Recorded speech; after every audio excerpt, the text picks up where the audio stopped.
जय मसीह दोस्तों, आशा करता हूँ आप सब स्वस्थ होंगे और परमेश्वर के राज में दिन प्रतिदिन आगे बढ़ रहे हैं। प्रियो, आज मैं बात करूँगा प्रभु के ऐसे वचन के द्वारा और उस व्यक्ति के द्वारा जो परमेश्वर के राज में अपने जीवन को पूर्ण से समर्पित कर उसके इच्छानुसार अपने जीवन को बिताया था।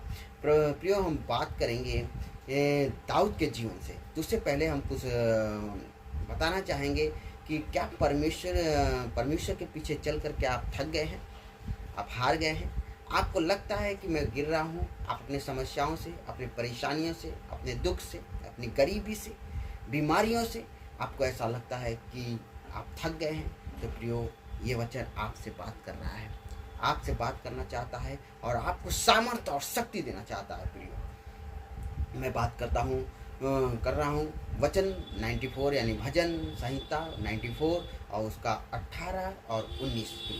इस सचमुच एक सामर्थी वचन है। परमेश्वर आपको सामर्थ्य से भरने जा रहा है। इस वचन के द्वारा आप सामर्थ्य से भरेंगे, ये मेरा वादा है आपसे।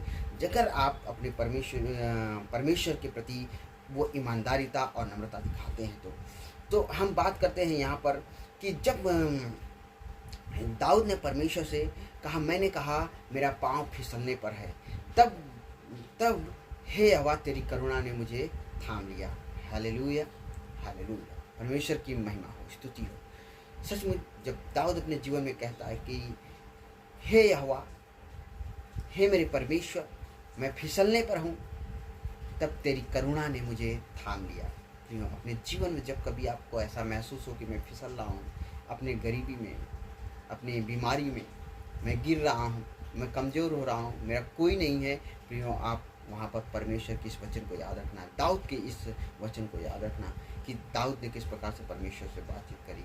और साथ ही साथ जब आप चिंताओं में होते हैं, आप समस्याओं में होते हैं, आप बोझ से दब जाते हैं, आपको ऐसा लगता है कि आपकी चिंताएं आपको दबा रही हैं, आपको चैन और सुख नहीं, शांति नहीं मिल रही है, प्रियो, आप वचन 19 को याद रखिएगा। क्या कहता है कि जब मेरे मन में बहुत सी चिंताएं होती हैं, तब हे यहोवा तेरी दी हुई शांति मुझे सुख देता है। हालेलुया। दाऊद ने परमेश्वर को ये याद दिलाया कि जब मैं चिंता में होता हूँ, मैं समस्या में होता हूँ, मैं तकलीफ में होता हूँ, मेरे हृदय बहुत बोझ होती हैं, तब तेरी शांति, तेरी दी हुई शांति मुझे सुख देती है। हालेलुया। सच परमेश्वर का वचन, परमेश्वर का एक एक वचन वो सामर्थ्य से भरा हुआ है। प्रियो, अपने जीवन में परमेश्वर आपको आशीष करना चाहता है। जब कभी समस्या में रहे, तकलीफ में रहे, इस वचन को आप मनन करें। प्रभु यीशु मसीह